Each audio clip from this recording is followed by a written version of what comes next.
Obrigada por aceitar o convite aí da nossa live. Acho que esse momento eu poderia ter feito outras lives com os conferencistas e acabou que o insight veio nos últimos dias, né? A gente fica tão apreensivo com tanta coisa, né?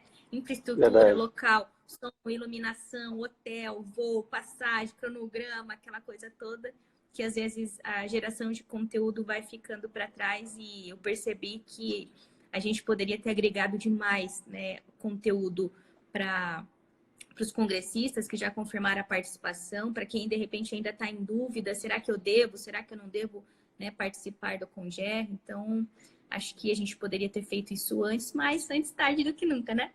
Verdade, então tá em tempo ainda. Tá em tempo ainda. Bom, Marco, você já vai ser o seu segundo Conger, certo? Você veio para cá É em que ano? verdade. Nós estamos 20, foi 18, não foi? Foi 2018, 17 ou 18? Eu acho que foi 18, mas eu já não tenho bem Foi certeza. 2018. Você não tinha lançado seu livro ainda. Você lançou ele quando? Não, eu já tinha lançado, eu lancei ele em 17. Ah, então você tinha acabado de lançar, era isso, né? Pode ser, pode ser. Eu tinha acabado de lançar. De lançar. Eu lancei em novembro de 2017. Ah, então foi 2018 mesmo. Foi 2018. É, Isso é. mesmo. Foi quando nós nos conhecemos aí, né? Isso, exatamente. Bacana. Então, e agora já estou trabalhando no lançamento do segundo, né? A gente Ó, tem uma previsão de lançamento agora provavelmente finalzinho de abril, início de maio. que Eu legal. entreguei o manuscrito na semana passada, hoje recebi uma prova de como vai ser a edição, enfim, estou trabalhando na diagramação e na ilustração também. Ah, eu acho que a gente falou a respeito disso, mas não sei até que ponto, né? Você foi um dos grandes motivadores para eu realmente Isso, tirar a minha isso, ideia da cabeça, isso. colocar no É, papel. Nossa, não vou esquecer, acho que, né, das suas orientações nunca mais na minha vida, porque é, fez toda a diferença para eu poder lançar o Bora e os medos legal. e os anseios que eu É, tinha, e se não dá certo, e se, né, a ideia. é, eu acho que depois abre um canal, né? Então eu já vinha, acho que nós estamos em 20, no início de 19 eu já comecei, eu preciso escrever mais um. Preciso dar continuidade, porque eu tinha clareza de que o livro tinha sido legal, as pessoas que tinham lido tinham gostado, recebi muitos e bons feedbacks, mas era um livro que falava de um posicionamento, e eu queria ir um pouco mais, eu já queria levar algumas direções, né? Eu acho que menos ficar na consciência e mais mexer com o plano de ação mesmo, né? Foi um bom livro para mexer com a cabeça e com o coração, mas precisava um livro para mexer com as mãos e com os pés, né? Para criar mesmo um movimento. Então, eu me dediquei o ano passado a trabalhar num livro para ação mesmo. Então, eu retomo a ideia, né? Eu faço muito paralelo e busco o que eu discuti no primeiro, mas agora já trago um pouco mais de ação. Eu fui pesquisar um pouco no mercado, o que tinha de novidade acontecendo.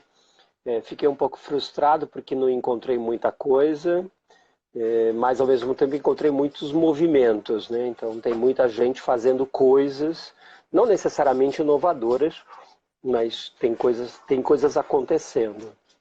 E aí eu acabei selecionando oito empresas que se dispuseram a compartilhar suas experiências dessas mudanças que elas fizeram, né? E foi legal. Então, além de várias empresas que eu estou citando, que estão na mídia, enfim, eu também aprofundei um pouco mais esses 8 casos, né? Que Eu legal, estudei um Marco. pouquinho mais a fundo. Não é um case clássico no sentido da palavra, tá? A gente foi pegando alguns pedaços e é quase um case mais relatado, né? Então, estamos falando da Bolsa de Valores, que é a B3. Estamos falando de uma empresa em Brasília, que é a VIS, que é ligada a seguros da Caixa Econômica. Eu aprofundei a BR Malls, que é uma empresa de supermercados, não, de shopping centers, né, a maior administradora de shopping centers. Peguei uma empresa de transporte, que é a Águia Branca, que é uma empresa bem interessante, com vários núcleos e se digitalizando muito num segmento muito conservador, que é o transporte rodoviário, né? Enfim, e foi uma experiência assim, muito legal. A Fiat, eu trouxe o caso da Fiat, e então foi uma experiência legal. Também ouvi outras empresas, 3M, que está aí no interior de São Paulo, e, enfim, foi bem legal. Que E a legal. ideia é fazer uma provocação que eu quero levar para a palestra, fazer uma provocação de que desordem a gente precisa criar para criar uma nova ordem, né? Que essa ordem que está vigente, ela precisa ser mudada, né? Marco, antes da gente entrar no seu assunto da palestra, fala um pouquinho para a galera quem que é você, quem é o Marco, como você se apresenta? Me apresento hoje como um consultor, coaching, palestrante e escritor. Essas são as definições, né? Do ponto de vista de formação, eu tenho formação em psicologia, mestrado em biologia cultural, que eu fiz no Chile, uma experiência muito marcante para mim, e formação em design thinking, que eu fui buscar para ajudar a entender um pouco essas novas ferramentas. E tenho estudado bastante sobre essas ferramentas ágeis, né? Tenho lido bastante sobre isso. Bacana. E você vai estar trazendo que tipo de conteúdo para o Congresso, Marco? E depois, aplicado a que tipo de realidade? De repente as pessoas estão perguntando assim, mas talvez seja informações para grandes empresas, eu não vou conseguir colocar no meu negócio. Tenta depois fazer um paralelo com a aplicação prática disso aqui para as empresas da nossa região. Perfeito. O que eu quero levar para vocês é o extrato da discussão que eu estou colocando nesse livro. O livro se chama Uma Nova Desordem, né? Desordem organizacional, e o foco da palestra será esse. Eu quero discutir que essa ordem vigente, o jeito que as nossas empresas estão funcionando hoje, já não tem mais possibilidade de continuidade, então nós precisamos de uma nova ordem. Então a gente precisa criar uma desordem para criar uma nova ordem. Então eu vou fazer uma brincadeira com a palavra ordem e desordem, quebrando um pouco o que nós temos vigente e o que nós precisamos construir. Os cases que eu estava até comentando com você, que também vou citá-los, eles são de diferentes tamanhos de organização. Então a gente pode falar, sem dúvida, de uma empresa como a Fiat, que é uma maior automobilística que a gente tem no Brasil, mas a gente pode falar de uma empresa pequena, até mesmo eu estou levando o caso de uma consultoria que existe na região de Campinas. Ou mesmo a Viso, ou mesmo a BR Malls, enfim, apesar de serem empresas um pouco maiores, elas são, do ponto de vista de times e estruturas, relativamente pequenas. Eu acho que essa justificativa, isso se aplica a grande empresa, a pequena empresa, já foi o tempo, tá? Já foi o tempo. Hoje em dia não faz mais nenhum sentido. O que se aplica à grande empresa se aplica sim à pequena empresa. E o que se aplica na pequena empresa se aplica na grande empresa. E aí principalmente o caminho ao contrário, né? Porque eu tenho visto muitas coisas acontecerem nas pequenas empresas, nas startups, nas organizações menores. Então não tem muito essa coisa de isso aqui não se aplica na minha empresa, se aplica numa grande empresa.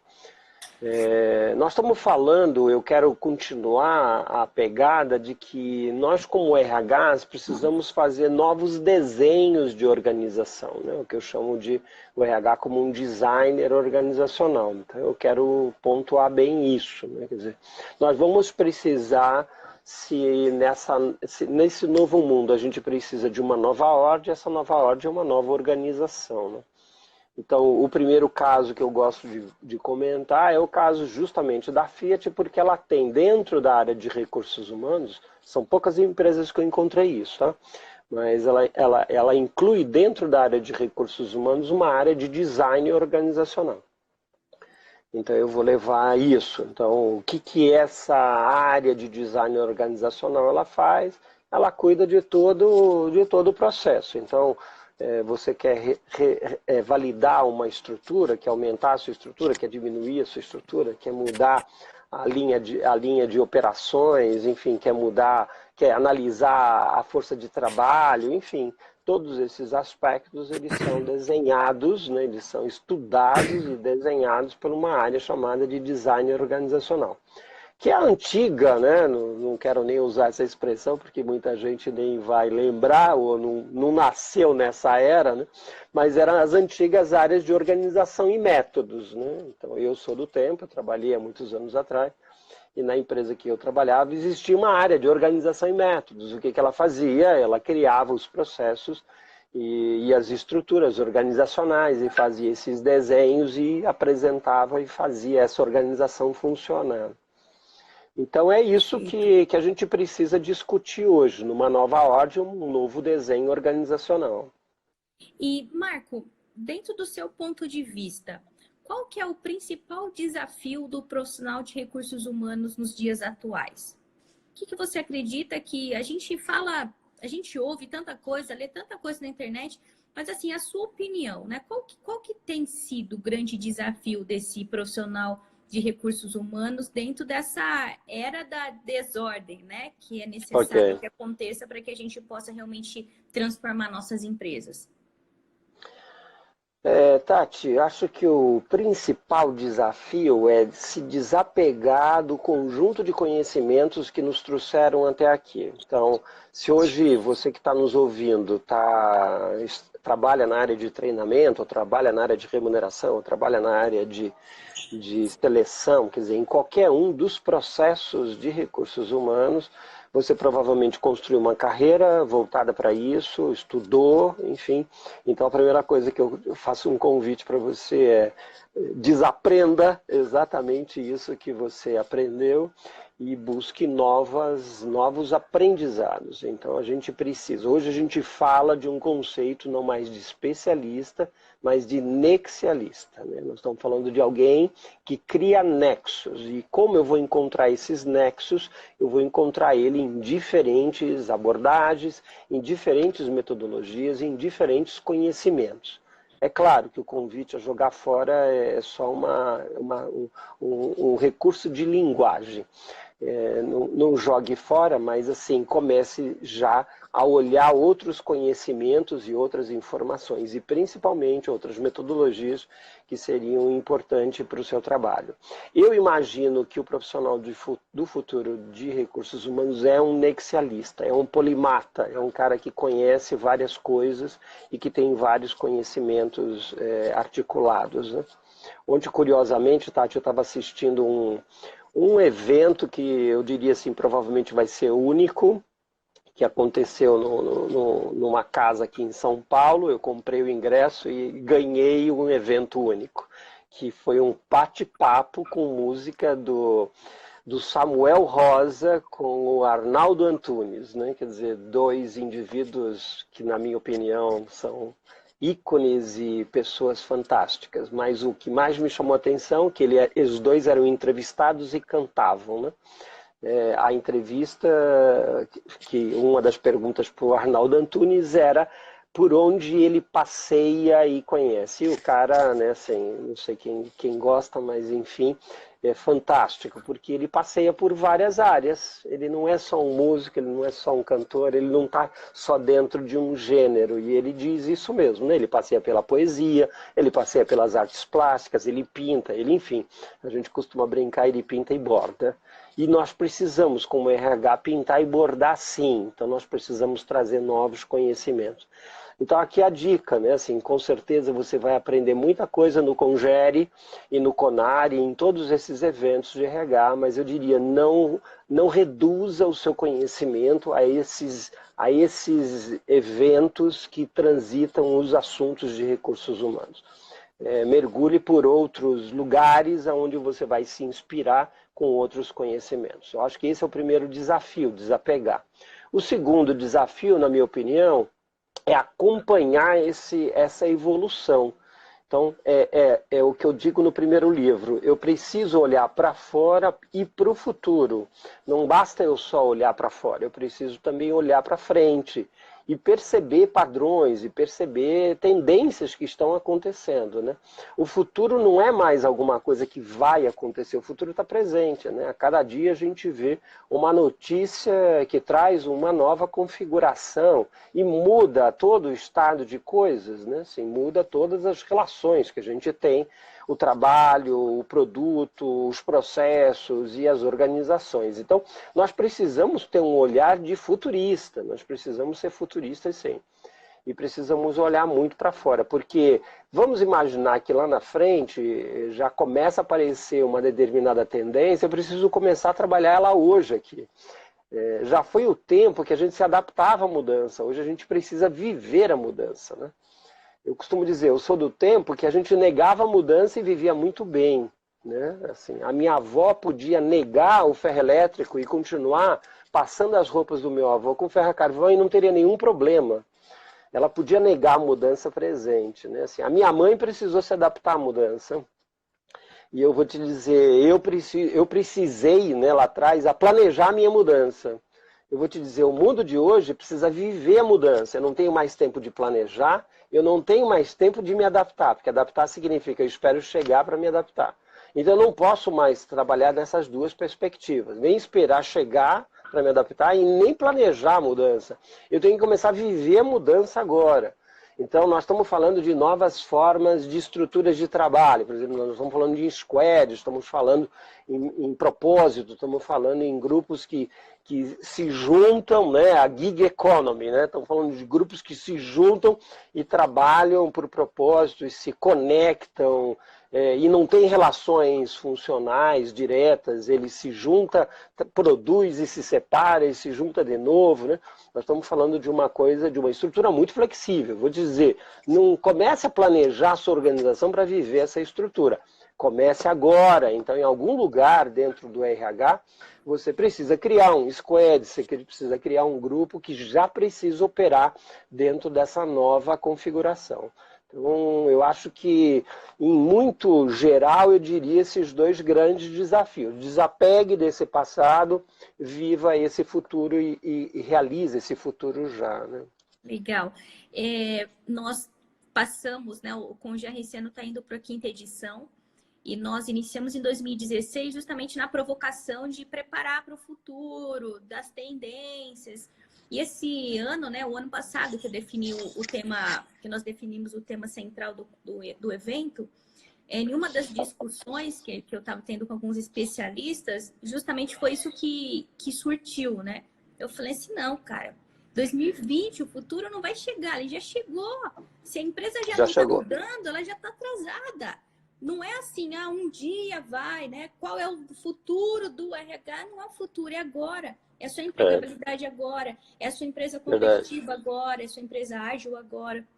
Então, o tema central, né, que é o futuro chegou, é justamente para poder dar aquele chacoalhão e falar assim, cara, não dá tempo mais de você sair planejando, preparando, pensando em daqui 10 anos o que vai acontecer com a sua empresa. Porque se tiver que acontecer alguma coisa de errado com ela, vai acontecer agora, né? Então, a gente está numa época, eu acho que crucial para muitas organizações e também para muitos profissionais que estão precisando rever, né, essas suas verdades, né, esses seus ideais para se manter competitivo no mercado, né, Marco? Esses casos que eu abordo no livro e que eu vou citar na apresentação, eles são pessoas que estão fazendo agora, né?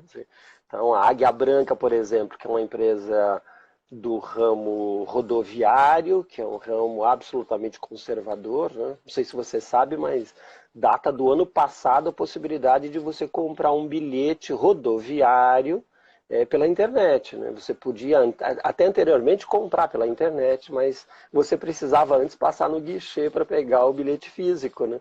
Hoje você já pode, olha, nós estamos falando de 2019, né? Assim, então, eram empresas pouquíssimo digitais, né? E a Águia Branca, com um grande desafio de se digitalizar, começa a fazer essa transformação, né? E aí o RH sai na frente. Então, a rede de RH começa a dizer, olha, vamos começar a mexer na jornada do nosso colaborador, porque se a gente cuida dele, ele vai cuidar do cliente, né? Então, está fazendo lá uma série de mudanças agora, testando, dando certo, aprendendo, errando. Exatamente isso. É prototipar, experimentar, acertar, errar. Como se diz, erra rápido, corrija rápido e coloque em pé e vamos em frente. Muito diferente do mindset anterior, né? Eu aprendi de vamos estudar primeiro, vamos analisar primeiro, vamos experimentar primeiro num pequeno grupo antes de implementar, né? E agora não tem mais tempo de planejamento, é tempo de execução, né? Nós estamos no mundo maker, não no mundo thinking. Nós estamos no mundo que precisa fazer. Na verdade, o termo certo até nem deveria ser design thinking, mas precisava ser design doing, né? Assim, no sentido de fazer, não é pensar. Eu penso como um designer, mas eu preciso fazer como um designer. Então, é o mundo do maker, é o mundo do agora, né? Assim, é um mundo que tem uma pegada não imediatista no sentido pejorativo, mas imediata. Eu preciso da experiência agora, né? Ontem mesmo, ao sair dessa casa de shows, eu acho que eu fiquei cerca de 20 minutos num caixa, né? Assim, para pagar com o meu cartão o que eu tinha consumido durante a noite, né? Por horas eu falei assim, gente, tem alguma coisa errada. Né? Com toda a digitalização e o processo que está, né? E eu já tinha um cartão que eu entrei e todas as comandas estavam no meu cartão, esse processo precisa ser mais rápido. Talvez até um autoatendimento, hoje a gente tem isso, né? A gente tem um autoatendimento no supermercado, né? Eu não preciso mais enfrentar uma fila, eu mesmo posso ir lá e passar as minhas compras, embalar as minhas compras e sair andando, né? No meu tempo, do meu jeito, da minha maneira, né? Então, nós estamos nisso, é o mundo da hipercustomização, né? Então nós estamos vivendo mesmo uma customização bem elevada, é o do it yourself, eu quero fazer as coisas para mim, e temos tecnologia para isso, né? Então, quando a gente se depara numa fila, né, que leva 20 minutos, você fala, peraí, hello, tem alguma coisa errada. E não é só da nova geração, né? Eu tenho 62 anos, eu não sou da geração do rápido, mas mesmo assim me incomoda, né? Eu me incomodo quando às vezes aperto o elevador do meu prédio, né, e ele demora, né? Claro que ele não está demorando, mas é que o mundo está mais acelerado. Tá muito O mundo está mais rápido e eu preciso, para acompanhar, eu também preciso ser rápido, né? Então, se a internet não sustenta, se um processo não sustenta, você se incomoda com isso. Então, o RH precisa também ser mais maker, né? Fazer mais, né? Legal. Marco, na sua opinião, o que o ConGR significa para você? Como você enxerga ele? Olha, Tati, eu já te falei isso já há algum tempo e eu vou repetir porque eu acho que essa é a pegada de vocês e eu até te parabenizo por isso. A gente ainda vive o paradigma das grandes capitais. Eu acho que a gente tem uma riqueza no interior, qualquer que seja o interior, e que a gente precisa levar mais experiência, conhecimento, troca e disponibilidade. Então, eu acho que a tua grande pegada, e por isso que eu gosto de poder participar disso, é poder levar essa linguagem para dentro do interior do estado de São Paulo, né? Então, tem uma região rica, uma região próspera, uma região em que as coisas também estão acontecendo. Hoje não está mais acontecendo num único lugar. É claro que a tecnologia facilita mais, então eu não preciso ir a São Paulo para fazer um curso, né? Inclusive agora no tempo, vocês devem estar acompanhando, do coronavírus tem uma série de eventos que estão se transformando em eventos online, né? Agora mesmo tínhamos um evento marcado fora do Brasil e o que eles vão fazer é um evento todo online, né? Assim, para fazer as pessoas não se deslocarem, mas não estamos cancelando o evento. Então, apesar disso, eu te diria que essa é a grande vantagem, de poder estar junto de pessoas do interior, de outras realidades, e a gente poder conversar e levar essas mensagens que elas estão, eu vou te dizer, aqui em São Paulo, com muita competição, né? Eu vou dizer, toda semana tem um evento e tem alguém falando sobre alguma coisa de interessante. E eu te diria, no interior, não tanto, né? Então a gente precisa fazer mesmo essa migração, né? Levar para o interior essas mensagens, né? é justamente isso, né? Uma das coisas que eu defendo muito, né, do propósito do Congerre é justamente essa de trazer pessoas, né, profissionais como você, por exemplo, aqui para nossa região, para a gente poder discutir sobre coisas que a gente vai conseguir aplicar na nossa empresa agora e do jeito que ela Sim, está. Né? Então, verdade. eu gosto muito da questão da praticidade do Congerre, do sentido, não é um congresso onde a gente vai ficar vagando por conceitos, não, é uma coisa prática, né? Uma coisa onde você vai pegar esse conhecimento e esse conhecimento vai conseguir ser aplicado na sua realidade agora, independente de qual ela seja. Então, é uma luta que a gente tem muito grande para poder mostrar isso para as organizações regionais, né? Então, embora a gente tenha essa prática de ir para as capitais para poder buscar conhecimento de qualidade, às vezes a gente não valoriza, né, o que a gente chama da prata da casa, né? A gente não valoriza Uhum, os eventos que a gente tem aqui que são de muitas qualidades. A gente está verdade. a gente tá com um percentual grande e para a gente chamou super atenção de profissionais de capitais vindo para o congresso aqui. Né? Eu falei Que assim, uai, bárbaro, olha, que bárbaro. mas o que Beleza. aconteceu? Né? A ideia era para tirar o pessoal né, os especialistas da capital para poder trazer eles para a região para a gente poder aproveitar. E a gente está tendo uma migração de congressistas indo de São Paulo para cá. E aí eu peguei uns dois, assim, eu fiquei muito curiosa, né? Eu falei, cara, tem um monte de evento aí o tempo todo, como você disse. Sim. O que está te trazendo, né? O que está te motivando a vir para cá? E os discursos foram extremamente alinhados, né? Falei assim, eu tenho o propósito de me mudar para o interior.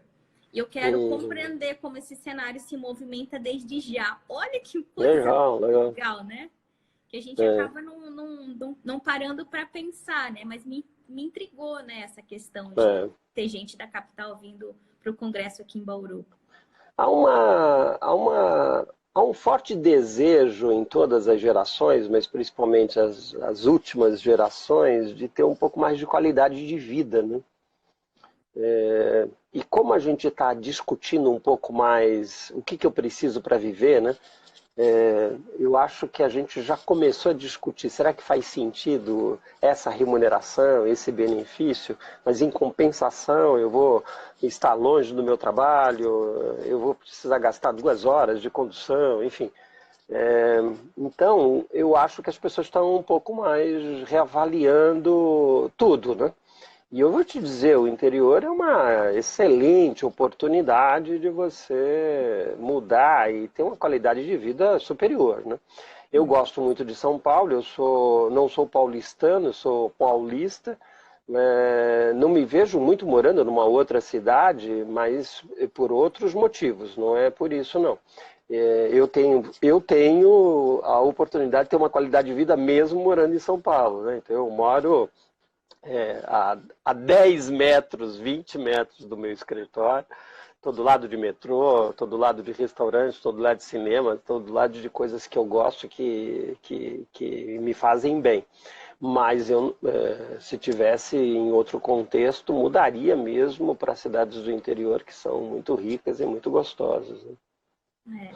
A gente fala, né, muito sobre oportunidades nas grandes capitais, né, dos profissionais estudarem aqui com faculdades muito boas e se mudarem daqui para poder se firmar profissionalmente, mas eu acredito muito que as empresas daqui elas vão conseguir criar mecanismos de carreira, de encarreiramento fantásticos que vai atrair a atenção do Brasil todo, né? Porque nós temos É, muita riqueza aqui, muita empresa massa demais, com estruturas maravilhosas, com serviços, com produtos maravilhosos, e eu acredito muito nessa aposta é. demais, né, no Tem interior do uma nosso país. outra, Tem uma outra coisa também que é muito interessante, que eu acho que vai nessa direção, e por isso que talvez o interior seja uma ótima oportunidade.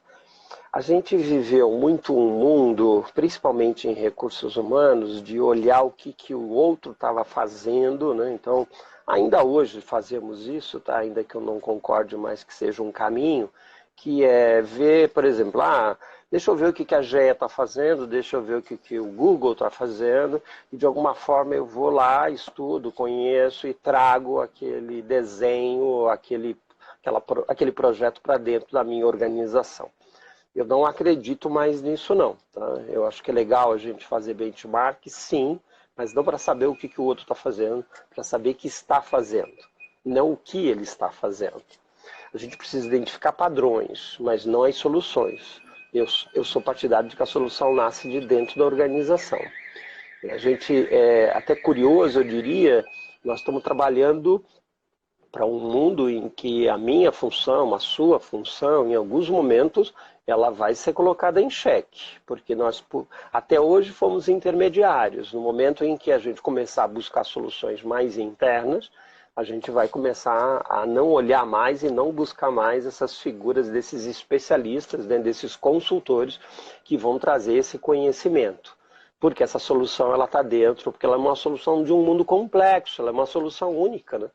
Se eu sou capaz de construir a minha própria jornada, não faz sentido eu ir buscar uma jornada que foi construída por outras pessoas, para outras organizações, para uma outra cultura, né? Então, nesse sentido, eu vou te dizer, nós vamos encontrar daqui para frente soluções maravilhosas, escondidas e colocadas, né?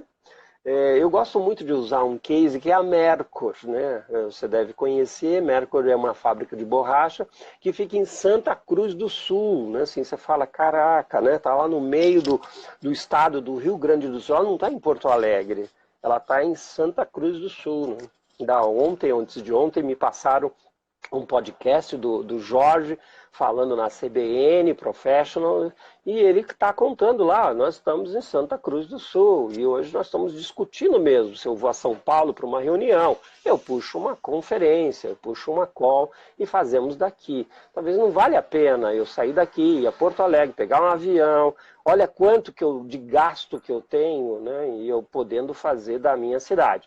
Então é isso, né? Você pode ver, é uma iniciativa fantástica, uma empresa maravilhosa, né? Assim, com princípios e valores assim fantásticos, e está dentro de uma cidade relativamente pequena no interior de Porto Alegre. Então a solução não está na Avenida Paulista nem na Brigadeiro Faria Lima, gente. Está no mundo, né? Não está só também no interior de São Paulo, mas está no mundo, né? Está no mundo, é. A solução está na gente, independente de onde a gente estiver, né, Marcos? Isso. E principalmente a gente tem uma boa conexão. Isso, de fato, a tecnologia precisa nos trazer, né? Porque se você tiver uma boa conexão, você se conecta hoje com uma universidade, você pode fazer um curso em Harvard, você pode acessar o que está acontecendo na Starce, enfim, em qualquer uma dessas entidades e desses lugares, esse material está disponível, né? Legal, muito bacana. Bom, Marco, muito obrigada aí pela sua disponibilidade. Sei que a sua agenda é super corrida. Espero que você já esteja de malas prontas e que você... Muita vontade. Isso, que vontade você tenha mesmo. uma estadia ótima aqui, maravilhosa, que gerem várias oportunidades, vários insights para a gente e que, acima de tudo, você possa trazer, né, diferenciação para o nosso público, que você possa trazer estímulo para que realmente as pessoas possam sair de lá colocando a mão na massa, né, e fazendo a coisa acontecer. Ok, vai ser um momento aí para a gente dar uma cutucada, balançar um pouco o nosso mindset, nossa cabeça, dar uma provocada para fazer as pessoas de fato saírem para se mexer. Então estou lá para trocar, para perguntar, para discutir, para questionar, sem problemas.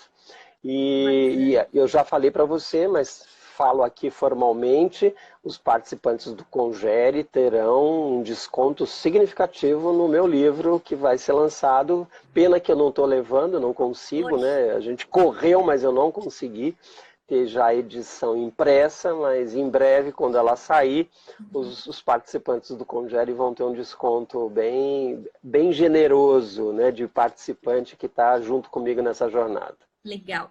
Eu acho que a gente pode pensar também, Marco, como nós fizemos no Congere 2018, pensar em uma data para a gente poder trazer a sua formação novamente para cá, viu? Perfeito, podemos sim. Acho que está mais do que na hora da gente ter uma segunda turma, né? Legal. Pela sua Verdade. escola. E podemos já pensar numa data e talvez oferecer um desconto para quem for congressista, Legal, né? Já ótima poder ideia. sair com algo, com datas, né? Com os planos de lá. Pensa nas suas Perfeito, vamos sim, disponibilidades. vamos conversar. Tem E gente de Curitiba, eu estou fazendo hoje em São Paulo e Belo Horizonte, São mas Paulo e BH?